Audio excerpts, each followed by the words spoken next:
अस्सलाम वालेकुम दोस्तों, कैसे हैं आप। तो आज हम सिंपल डेटाबेस की सीरीज़ में, तो आज हम सिंपल टेबल में जो हमने पिछले लेक्चर में टेबल बनाई थी उसमें हम आज डेटा इंसर्ट करना सीखेंगे। तो बहुत ही आसान तरीका है।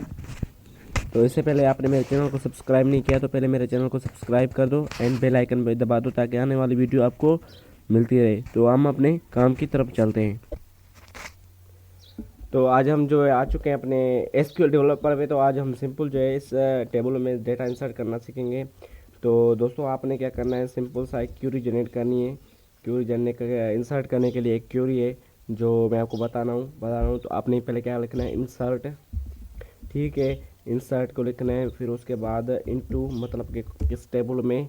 और उसके बाद आपने टेबल का नाम देना है। मेरे टेबल का नाम जो हमने पिछले लेक्चर में बनाई थी ABC, उसका नाम दे लेते हैं। उसके बाद आपने वैल्यूज़ मींस कौन से वैल्यूज़ रखने हैं। ठीक है, तो वैल्यूज़ सेलेक्ट करना है। ठीक है, वैल्यूज़ के बाद आपने एक ब्रैकेट ओपन करनी है। तो हम ब्रैकेट ओपन कर लेते हैं। उसके बाद आपने इस वीडियो में देने में पहले आपको एक बात बताता चलूँ कि आपने जो है जहाँ पे वार चार लगाया होगा वहाँ पे आपको डबल कोटेशन जो है ओपन करनी पड़ेगी। उसके बाद डबल कोटेशन क्लोज करनी पड़ेगी। ठीक है, तो मैं आपको सिंपल बता रहा हूँ किस तरह से। अगर आपका रोल नंबर 1 है, ये जो नीचे टेबल है इसमें जो हमने पिछले लेक्चर में एक 2 कॉलम की जो है टेबल बनाई थी, इसमें रोल नंबर 1 है, रोल नंबर 2 है। तो इसमें हमने जो है इंसर्ट कर दिया डेटा। तो मैं आपको बता रहा हूँ इंसर्ट इनटू, उसके बाद आपने जो भी आपका रोल नंबर है, फॉर एग्जाम्पल मेरा 20 मेरा रोल नंबर है। ठीक है, उसके बाद मैं क्या करूँगा, हाँ ये इसको क्लोज करूँगा। उसके बाद मैं डबल ब्रैकेट ओपन करूँगा। वार चार या कैरेक्टर टाइप के लिए आपको ये डबल कोटेशन ओपन करनी पड़ती है। तो दोस्तों इस तरह से मैंने इसको ओपन कर लेता हूँ। उसके बाद मैं लिखता हूँ, हाँ फॉर एग्जांपल मेरा नाम है शाहिद। ठीक है, मैं सिंपल आपने आपको डेटा इंसर्ट करके दिखा रहा हूँ। तो इस तरह से आपने डेटा इंसर्ट करना है। उसके बाद आपने इसको क्लोज कर देना है। और आपको तो पता ही है कि जब भी कोई क्लोज की जाती है तो उसको सेमी कॉलन देनी पड़ती है, उसके बाद वो क्लोज हो जाती है। Insert into insert. ठीक है, इस तरह से आपने कर सकते हैं। और इस क्यूरी को हम जो है रन कर सकते हैं। तो थोड़ी सी प्रॉब्लम आ रही है दोस्तों। वो कौन सी प्रॉब्लम आ रही है, ये प्रॉब्लम आ रही है कि आपने इस जो ऊपर जो भी लाइन लिखी होगी वो उसको आपने क्लोज नहीं किया है। तो थोड़ा सा हम इसको क्लोज कर लेते हैं। तो वेल बहुत ही आसान वे है। तो आप भी इस तरह से डेटाबेस बना सकते हैं। देखें हमारे पास जो आ गई। उसके बाद इसको हमने यहाँ पे छोड़ देना है। तो अभी भी ये जो लाइन दिखा रहा है ये कोई प्रॉब्लम है। तो चलो फिर हम इसको रन करके देखते हैं। कंट्रोल एंटर दबाएंगे, ये हमारे पास रन होने लगेगी। ठीक है, देखते हैं हमारा डेटा इंसर्ट हुआ नहीं। ये एरर बता रहा है कि start insert into command insert into ABC values.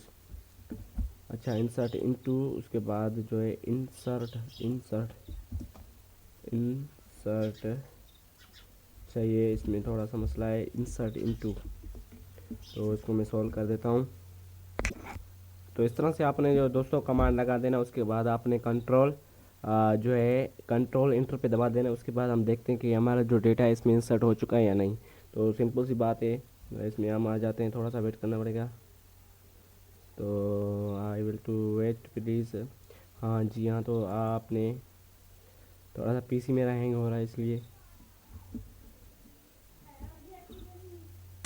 तो दोस्तों हमने क्या करना है, कंट्रोल इंटर पे दबा देना। हम इनमें देखते हैं हमारा डेटा जो इसमें इंसर्ट हो रहा है या नहीं।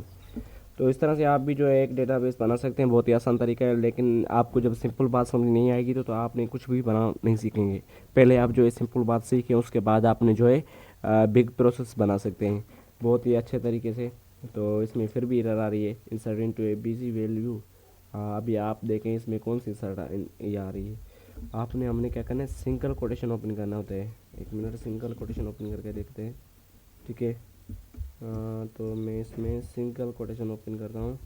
और इसके बाद में फिर मैं इसमें, तो हमने डबल कोटेशन ओपन नहीं करनी है दोस्तों। ये ख्याल रखना है कि हमने ओरेकल में जो है डबल कोटेशन ओपन नहीं करनी है, ये सिंगल कोटेशन ओपन करनी है। तो वेल हमें आंसर कर देना है। क्यूरी में जब भी आप गलत करोगे, कोई भी गलत चीज़ करोगे, तो आपको नीचे मैसेज आ जाएगा कि भाई आपने ये जो क्यूरी जनरेट की है ये बहुत ही गलत लगाई आपने। तो मैंने आपको इसलिए गलत लगा के दिखा रहा हूँ ताकि आपके पास भी ये प्रॉब्लम आते होंगे। तो वेल हम देखते हैं यहाँ पे आ गया है रो इज़ इंसर्टेड। तो इस तरह से अगर आप ये चाहते हो कि ख़त्म होना चाहिए तो आपने इस पर लगा देना, ये जो है ऑलरेडी ख़त्म हो जाएगा जो भी है वैल्यू। तो इस तरह से आपने भी जो है सेटिंग कर लेनी है। सो अभी हम इस जो टेबल को देखते हैं कि हमारे पास जो डेटा इंसर्ट हो चुका है या नहीं। तो वेल हम आ जाते हैं अपने टेबल पे। तो टेबल को देखने के लिए आपने दो कमांड्स लगाते हैं, DCEA। तो वो कमांड मैं आपको बताऊंगा, लेकिन मैं आपको अभी सिलेक्ट कमांड के बारे में बता रहा हूँ। सिलेक्ट करो स्टैटिक, फिर मतलब कि जो मल्टीपल डेटा है उसको आपने सिलेक्ट करना है। कौन सी टेबल में? ABC टेबल में जो भी मल्टीपल डेटा है वो हमें जल्दी में दिखाए। तो आपने इस पे आ जाना है और यहाँ पे कंट्रोल इंटर दबा देना है। तो ये हमारे पास जो है टेबल को शो करेगा। अगर हम देखेंगे कि हमारा जो डेटा है जो भी हमने इंसर्ट किया है वो हमारा इसमें डेटा इंसर्ट हो चुका है या नहीं। तो देखें हमारे पास जो है डेटा इंसर्ट हो चुका है, रोल नंबर 1। तो वेल मैं आपको थोड़ा सा बड़ा करके दिखाना हूँ। तो आपने यहाँ से इसको ऐसे पकड़ के आप इसको बड़ा भी कर सकते हैं। अभी हम इसमें मल्टीपल डेटा इंसर्ट करेंगे ताकि हमें एक टाइम ताकि आपको मैं दिखा सकूँ। आपने क्या करना है, कंट्रोल भी यहाँ कॉपी कर लेना है, कंट्रोल C से कॉपी कर लेना है। और यहाँ पे मैं आपको थोड़ा सा मल्टीपल जल्दी में डेटा इंसर्ट करके दिखाता हूँ। तो इस तरह से आपने इसमें मल्टीपल डेटा इंसर्ट करना है। तो एक ही टाइम में हमने बहुत सारा, आपने यहाँ सिर्फ यहाँ चेंजिंग कर देनी है कोई भी डेटा की। तो मैं चेंजिंग नहीं कर रहा हूँ, फिलहाल आपको एग्जांपल के समझा रहा हूँ। तो आपने यहाँ पे आके प्ले कर देना है। अभी हमें इसमें देखेंगे कि सारा जो बहुत सारा डेटा इंसर्ट हो चुका है। ये देखें हमारे पास जो है बहुत सारा डेटा इंसर्ट हो चुका है, लेकिन इसमें हमें कुछ कीज़ पढ़ेंगे और बहुत सारी कीज़ होती हैं जिसमें आपको जो सेम डेटा है वो इंसर्ट नहीं हो सका। तो नेक्स्ट वीडियो में इंशाल्लाह हम थोड़ा सा कमांड्स के बारे में जाएंगे और थोड़ी सी कीज़ भी पढ़ेंगे कि क्या होती है और क्यों हमें की लगानी पड़ती है। और एक टेबल है उसको, दो टेबल है उसको आपने कैसे जो है मॉडल को कनेक्ट कर सकते हैं। तो वेल इस तरह से आपने जो है एक DBMS बना सकते हैं। हाँ, तो हम देखते हैं कि हमारा जो डेटा है इसमें इंसर्ट हो चुका है। तो हमने रन कर दी ये क्यूरी। सो फ्रेंड्स प्लीज़ मेरे चैनल को लाइक करो, सब्सक्राइब कर दो एंड बेल आइकन पे दबाओ ताकि आने वाली वीडियो आपको मिलती रहे। ये देखें हमने जितना भी डेटा जितनी बार इंसर्ट किया है वो हमारे टेबल में इंसर्ट होकर आ गया है। अगर आप चाहते हैं इस टेबल को प्रिंट करना तो वेल सिंपल बात है, आपने यहाँ पे आ जाना है और प्रिंट हो जाएगी आपकी टेबल। तो सिंपल सी बात है, आपने इस तरह से डेटाबेस बना सकते हैं। So thanks for my